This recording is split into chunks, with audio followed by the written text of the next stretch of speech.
never talked to anyone about, but Melez has this little tote bag. And the tote bag is actually this like Disney fairy tale bag where it's Snow White and the Seven Dwarfs.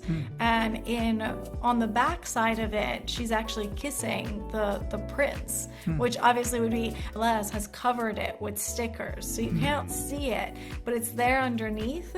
And I mean, it's a detail that absolutely, I don't even know if it's possible to see it in the film, but for us it was indicative of her character.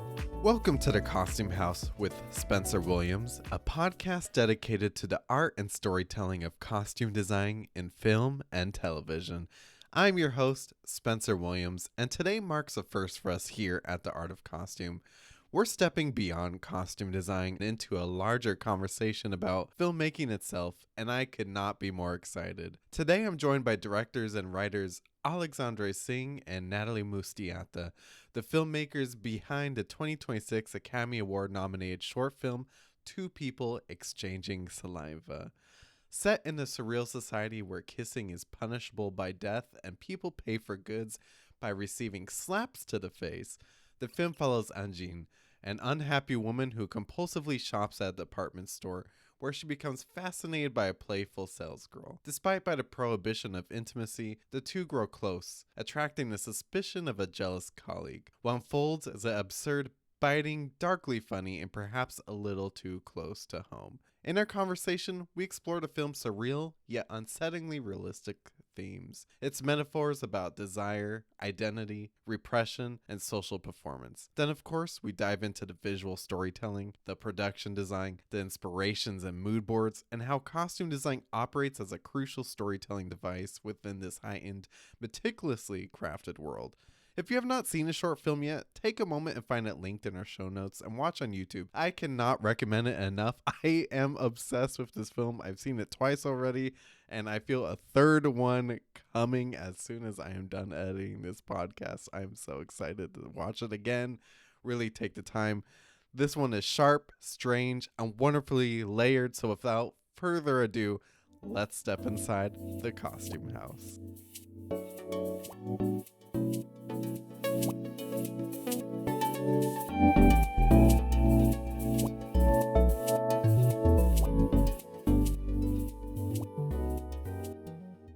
I am so excited to be talking with you two. Ever since I heard your film, I saw your film, I've just been dying to talk to you. I just want to live inside your minds. Well, I mean, I guess not really, because this world that you've created is a little bit bonkers. But I get to talk to you two at the tail end of this crazy thing we call award season. So I'm excited to just ask you, I mean, how has this journey been now that we've got to see this hugely positive reception that the world has given you to at your film? I mean, what has it been like with this Academy Award nomination, everyone loving your film, watching it, all the fan reception, the messages you've gotten? What has it been like? I mean, it's been so amazing, so surreal. You make something hoping that someone else will fall in love with it the way that you have, the way you write all your characters, whether it's your protagonist or your antagonist, with so much love and affection. And you always have to see all of their different points of view, and then you hope, you ask the question, like, will someone else feel this way too? And so it's been so rewarding for the film to connect with audiences, and Alex has become a little bit too addicted to Letterboxd. Need to cut the cord there, but yeah. Just to echo what Natalie was saying, you make something at home, you write it, and it moves you, and you wonder if anyone else is going to feel the same thing. And we made this film not thinking very strategically. We just had this opportunity to shoot in this incredible location, the Galeries Lafayette department store. They suggested maybe we could do a little small film, and we thought, oh, we have to write a narrative story and take as much place as possible in this world. And the idea of the film came about in the first Zoom, that people would pay for things by being slapped in the face. And we had an incredible journey and brought on an incredible cast and crew, including our costume designer, Rezvan Farsajani, and ended up with a film that was 36 minutes long, that no distributor would touch. It's because it's kind of almost one of those They sort of wouldn't like, even watch it because yes. by just by the virtue that it was over 30 minutes meant that it was not eligible for more than half the film festivals around the world. So all the Wow. distributors were like, well, sorry, we won't even watch this because we know it's going to be really hard to program and it's going to be really hard to win prizes and And so we, therefore, our whole business model starts to crumble. so it's really that kind of rag to riches story in terms of this film that we began in, I think we were nearly finished by June, July of 2024 with a film that people liked, but they weren't sure about, and that nobody knew whether it would play in any festivals, let alone be nominated for an Oscar. Yeah, so it's been beyond magical. Already after our third film festival, we thought, well, if this is the end, it's been such a beautiful journey, and here we are over a year later, and we're still on the festival circuit, and the film is still speaking to audiences, and it's so nice. What's so magical about the Oscar nomination is that it is a bigger platform, and the fact that the film is playing in like 400 or 500 cinemas around the U.S. is incredible. Just that people are coming to it. And that's Yeah. very moving for us. Our team is very female-led. I think it's not just the majority of departments. I think every department from first AD was a female-led department, including grip, electrical, the kind of departments that are not expected to be female. And so many incredibly talented crew members who haven't yet done a feature because it's always no one trusts them yet. It's always really hard to get your first feature under your belt, and Yeah. to see their work being appreciated and loved, because it is a film that, and we're going to talk about costume, but it's a film in which production design is very important, cinematography is very important, costume tells the story, hair and makeup isn't just there to make people look good, it's part of the storytelling. Right. And so it's really moving for us that our team's work is being appreciated by obviously a great public, but a lot of members of the Academy are experts in those fields and they're appreciating it, and that's really fantastic. Yeah, I was very fascinated with the world building, which I'm very excited to get into that with you all later. But I'm so excited just how large this film feels. I mean, after the film, me and my friends, we just sat in the parking lot and had a debrief after, almost longer than the actual film was itself. I mean, we're in a parking lot for 45 minutes talking about this film. Like, wow. What is it that we just watched? So let's get into just the themes of this film just for a little bit before we get into the visual aspects, which is why I'm here. But at first glance, this film just feels so absurd and ridiculous, right? But the more I sat with it just for the past couple days, the haunting thing about it to me is it actually doesn't feel that absurd and ridiculous the more I think about it, because our own world is actually pretty damn absurd and ridiculous the more I think about it. So can we just talk about that thin veil for a little bit, the veil between satire and reality? Yeah, I mean, I think that we did think about this film as a sort of reflection of our own world, and as a way to sort of like twist the rules of our world to reflect it back. Because I mean, for one, we are living in really ridiculous times. But even if we weren't, even if, even if it was 10 years ago, actually like just our societal rules that govern our everyday lives are themselves absurd. Like one of the things that we touch upon in the film is signifiers of wealth, and how no matter what a signifier of wealth is, whether it's a luxury handbag or an orange tan or whatever it is, like it's going to be mimicked by people, across. And distort people's behavior. Yeah. Yeah. And so there were a lot of, no matter how ridiculous the rules of the world that we've created might appear at first sight, the way that the characters behave in those worlds is very true. And then that's Natalie's evoking if listeners don't know, in this universe or in this society, people pay for things by being slapped in the face. Right. That's a semblance of an economic system. And the other rule that's evident in this film very quickly is that people in this society really do not like kissing. Kissing is forbidden. People who kiss are kidnapped by workers in overalls, taped into a cardboard box, driven in a very ordinary white van to a ravine, and thrown over the edge. A kind of a chilling kind of banality that is been mirrored today by the way that ICE is taking people off the streets because they think that they, for their immigration status, sometimes it's just because of the color of their skin, and sometimes it's because of their accent. I don't know if you saw that video of Border Patrol agents saying, hey, I'm going to take you in because you don't have the same accent as me. But the kind of, I would say... but obviously when we were writing this, like this was pre the ICE events of the last few months. Yeah. But it was a reflection on like the way that our country was moving, and also like the world. There's a rise of autocracy around the world. And I think there's always been a relationship between autocracies and repressive societies and absurdity, because the very act of repression is absurd. And the sort of the way that it distorts our human behavior and the way that we treat one another is absurd. And I think that what film is really, really good at, and the beauty of film, is that it's there to remind us that we're all the same. It's there to create empathy and to say, like in our case, isn't this absurd? Like that we would ever other one another, or that we would, abide by these very unusual rules. But actually, the rules of our world are also very absurd, and we become very accustomed to them very, very quickly.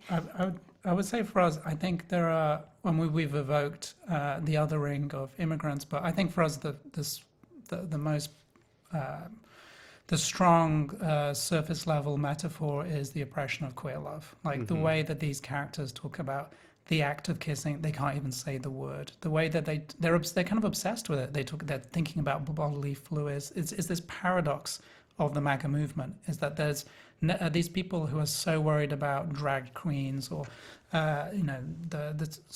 who goes into which bathroom, and athletes. They spend more time thinking about people's genitalia than anybody else. Right. We wanted to find it.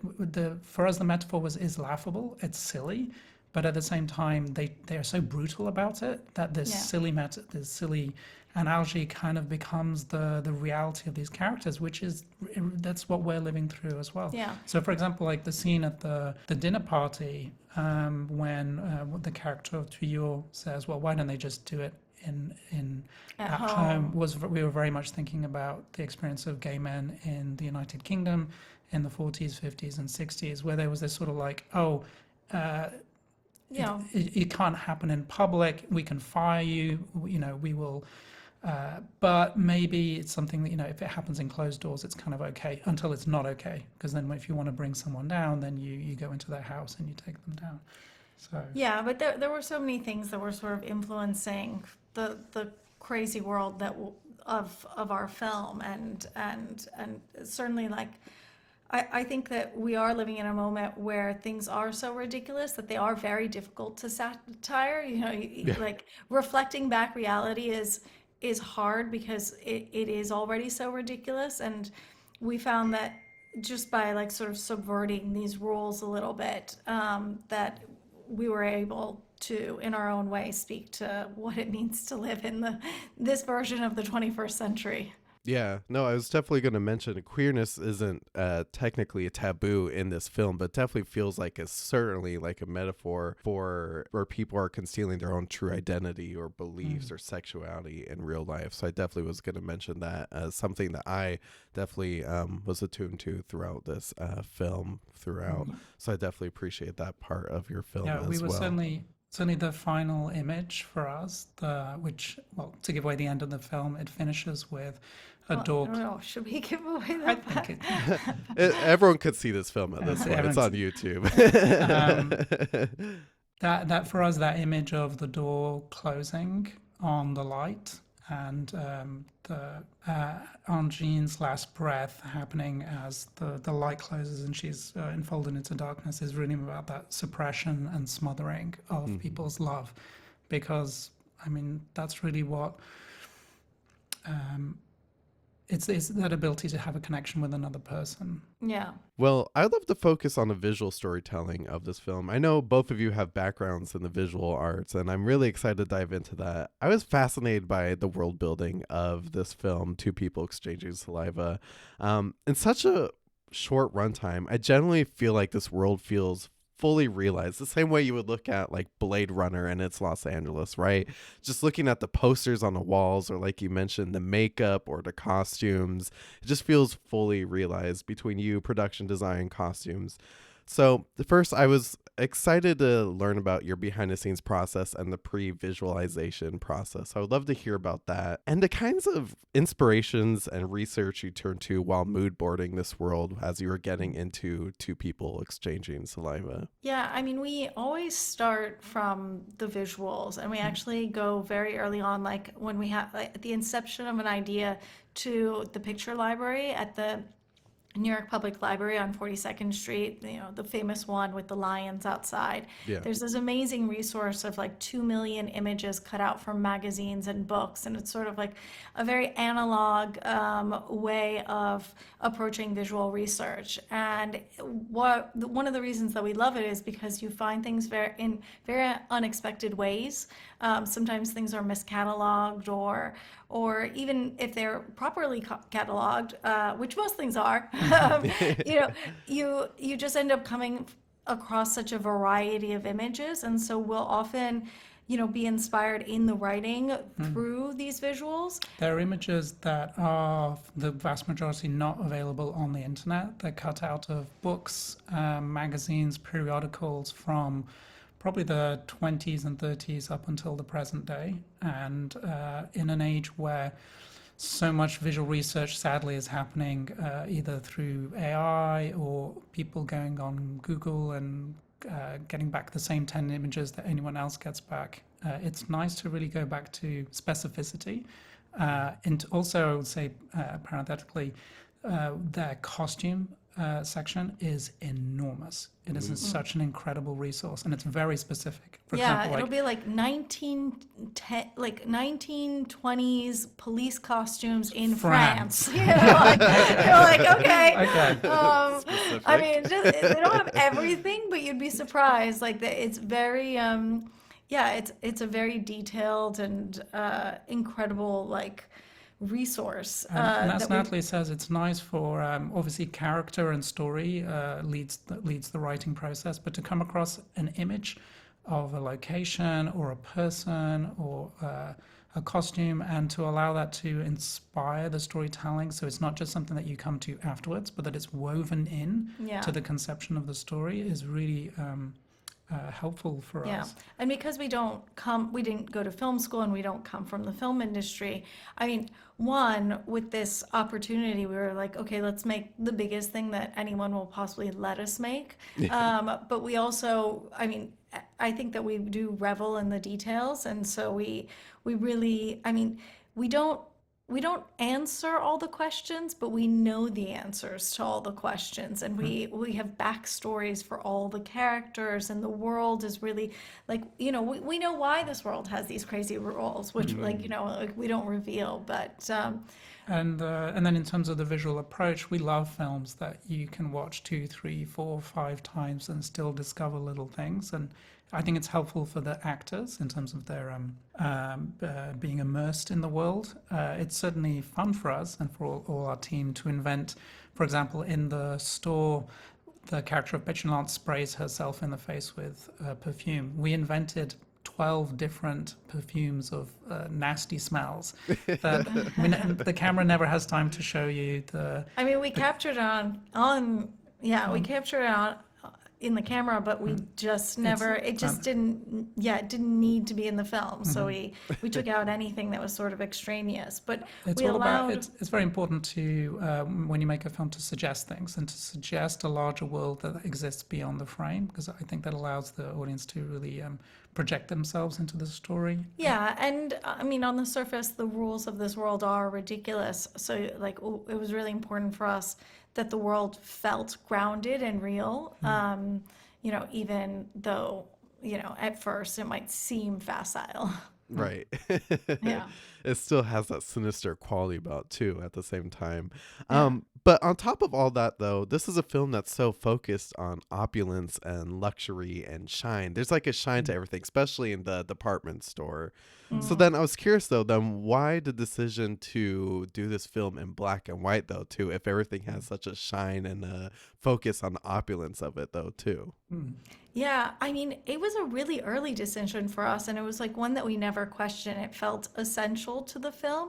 I think in part, Alex once described this film not as black and white, but as hues of silver. Mm. Um, and um, and so, and part of that is because there's a lot of mirrors in the store. So everything is reflected, and we're often seeing our characters through a mirror, through a reflection, as a sort of like because it's a place of voyeurism, and it's also a story in which there's so much surveillance. We're in a world So where either people are watching one another. So either you're looking at a character through a mirror, which creates this foreground and background and feels unnerving because you feel like it feels voyeuristic, or a character is themselves looking in a mirror and in a sense is vulnerable because they're looking at themselves instead of looking around. And mirrors and metals, which are in the store, are very much shiny surfaces. And the black and white made so much sense because black and white strips out color information and it accentuates lines and geometry. So in this store that in reality is a little bit of a cacophony in terms of sound and color, it becomes much more authoritarian and rigid. And when it comes to the characters and their silhouettes, they become much more graphic. And their faces kind of become very luminous and kind of stand out.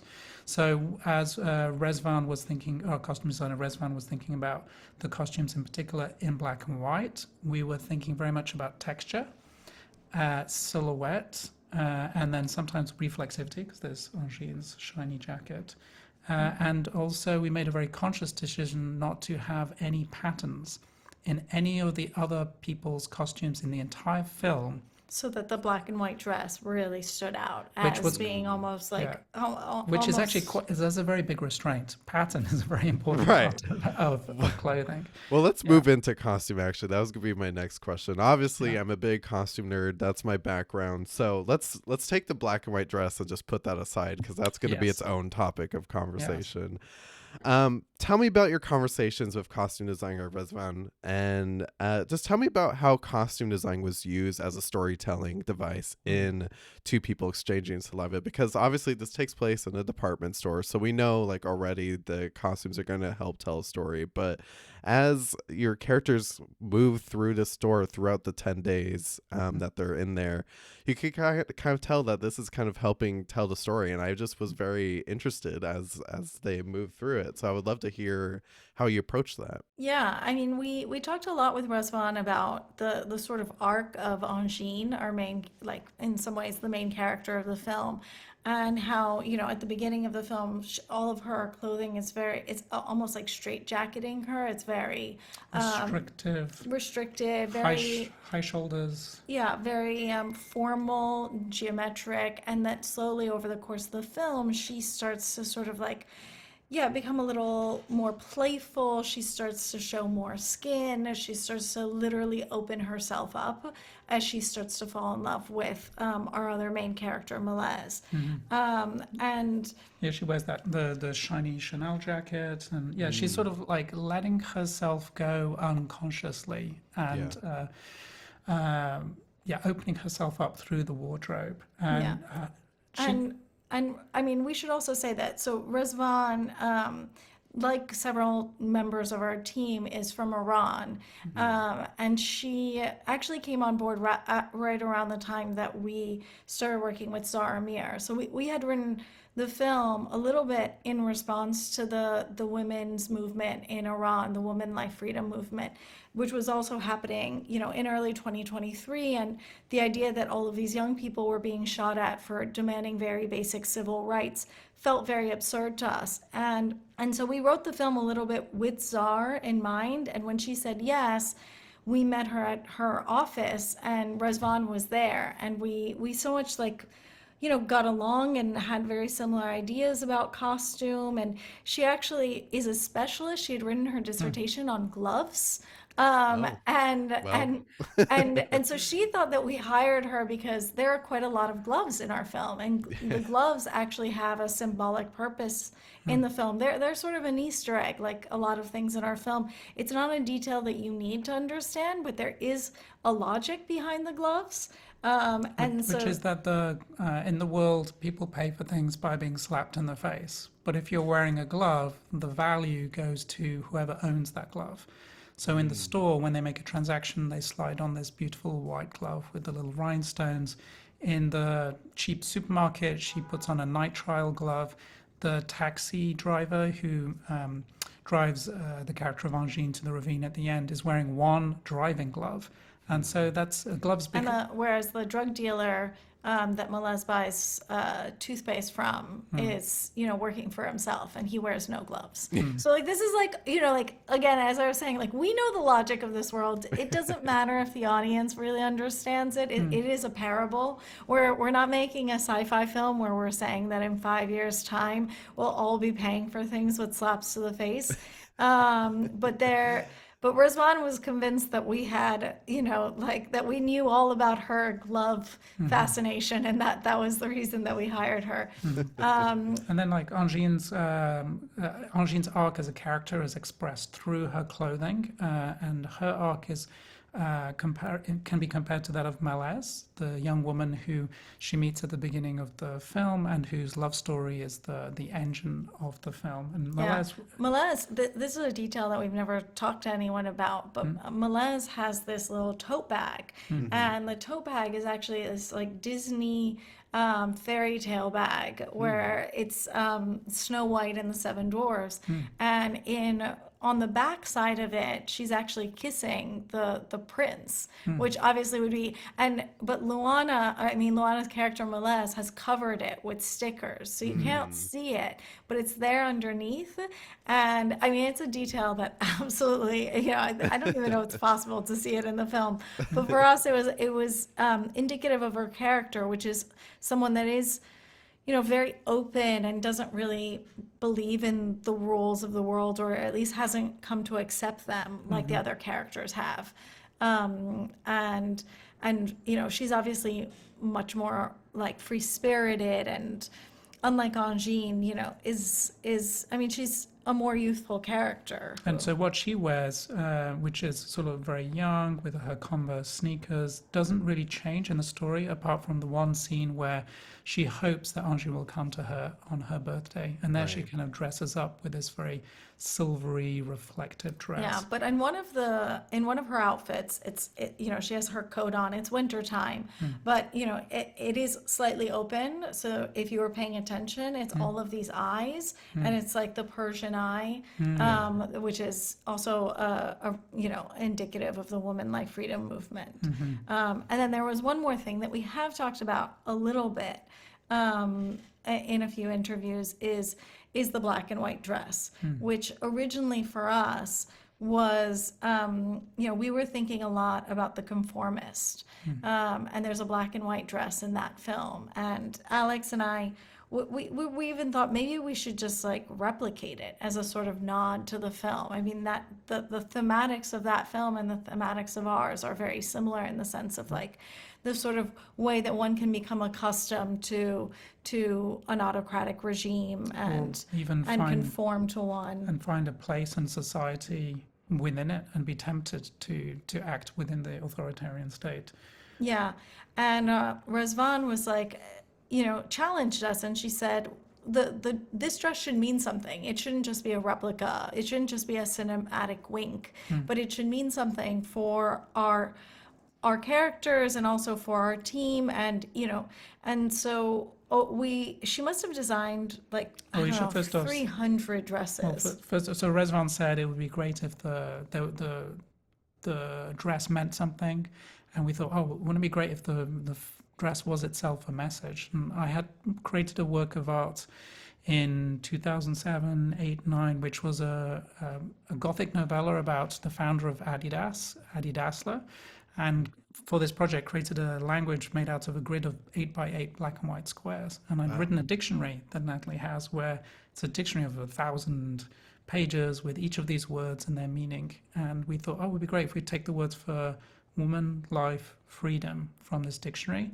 and then abstract it and rearrange it to create this dress, which was something that we did I mean, for ourselves. talk about an Easter egg that no one will be able to decipher, but yeah, it was an Easter egg for our own team, or it was a symbol for our own team. It was something that was, that was, indebted to all of these people in Iran that whose lives were, being destroyed by this very, very autocratic regime. And so Rezvan worked on, I don't know, like 100 to 120 different designs, all within the last few days before principal photography began.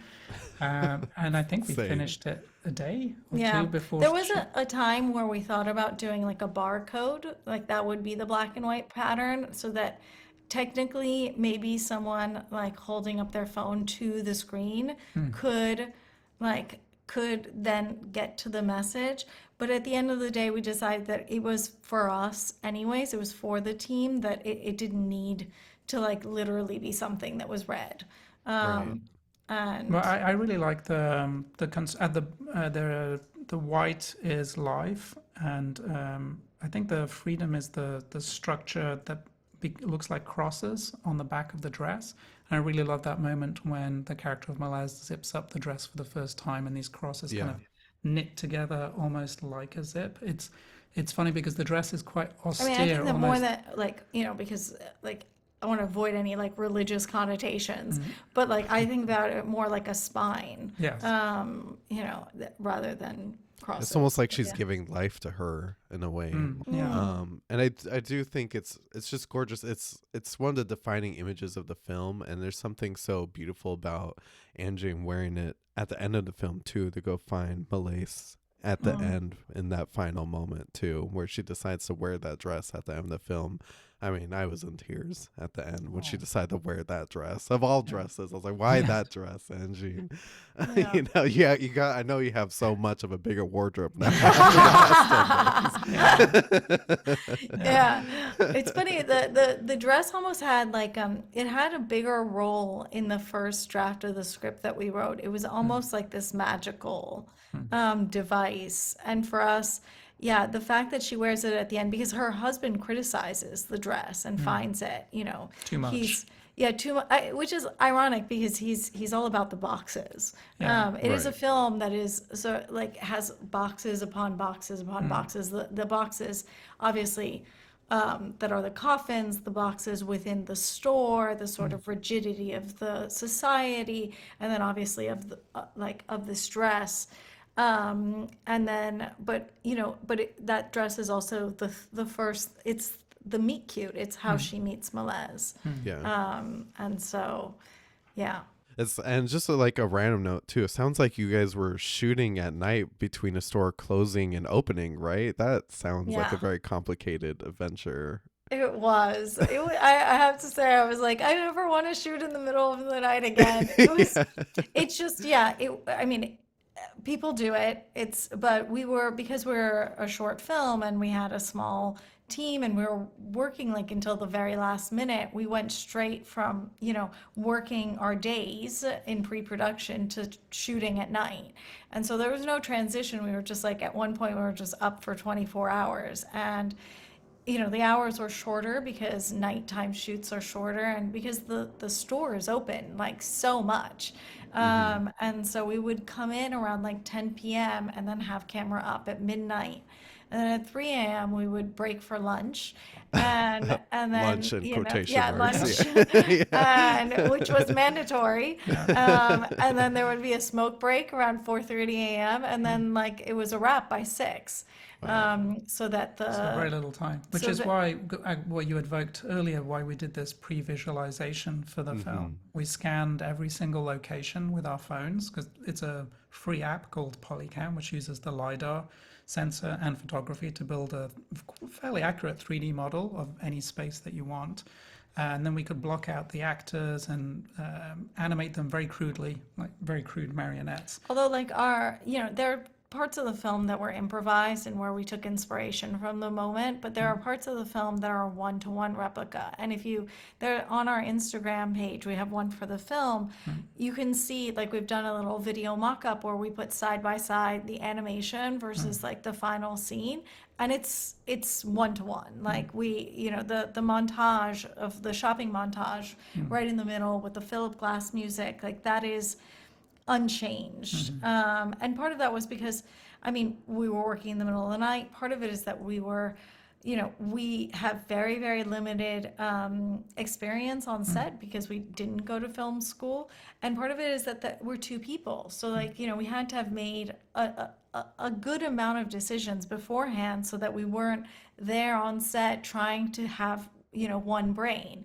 And Yeah. it's surprising. We do agree on most things, but, you know, no two human beings can be 100% in agreement all the time. Right. So, you know, a lot of things had to be decided beforehand. It is fun shooting in the middle of night in a department store. It's a little bit like visiting a museum after hours because everything is there. You can just take it. And in some ways, the Well, I mean, like, not steal it. no, but like I mean, like, It'll go back, yeah. but certainly these objects that one covets are much Oh, I know. They less. feel so devalued in the middle of the night, Yeah. like just there by themselves. Yeah. They lose their aura. It is strange and interesting when you're dressing the set, quote unquote, because you'll be shooting in an area. For example, there's a moment when in the beginning of chapter 2, Angine returns to the store and she doesn't know quite why. Well, we know why because She's Melez drawn. She's is drawn there, You're and she's right. walking along the shoe area. And this shoe area we shot there because it's very visually interesting. That area is usually full of sneakers, and so like almost every part of the film, you arrive on your set and suddenly you're just like moving over a couple of feet, like, oh, let's grab these shoes, let's grab these bits of clothing, and kind of rearranging the store to fit a much more majestic and coherent vision Yeah, that the which is story also has. one of the reasons why it's in black and white. I mean, in color, the store, you know, it's not one aesthetic. It is a department store that has many different brands Yeah. and Yeah. therefore many different colors Yeah, and because many you walk different along styles. and you'll have and it- Off-White next Yeah. to Prada, next to Comme des Garçons. Like Yeah, it's, but it ends up, there's a sort of like visual cacophony. And so by reducing the color, you strip it down to like white, grays, and black, and you end up with something that is uniform and also others it so that you end up feeling like we're in our world, but we're also not. And so I think that was really helpful for a film that is like grounded and not at the same time. Yeah, I love that decision because you're just like in this like tunnel of feeling when you're just like watching them like really just kind of fall for each other as you're just walking through all these, like, obviously all the shoes are beautiful, and if I could see in color, I'm sure I'd be like almost distracted by the shoes almost. You're just Yeah. kind of in that moment with them as Yeah. you're just lost in, like you said, the silvers and the blacks and the whites. the staff wear these incredible jackets. Yeah, which are all by, I mean, like, you know, there was a version of this film very early on that was just like, you know, us buying things from Zara that we would then have to return, which is, I think, how like most short films, like, you know, like get their costumes. And then, you know, we realized we're in a luxury department store. I mean, like, let's just take some of this clothing and use it. And so the costumes, the uniforms of the salespeople of Malaise and Petulant are by Balmain. And, you know, they're... But underneath they're wearing a red sweater, which in color looks so garish and so strange, but works perfectly in the black and white image. And we've gotten so used to watching the film in black and white. Our behind the scenes photographs are all in black and white, but then very occasional we'll watch a behind the scenes video of what it actually looked like, and it's shockingly garish what it looked like. It's like, oh, What is that? Yes. That's not our film. yeah.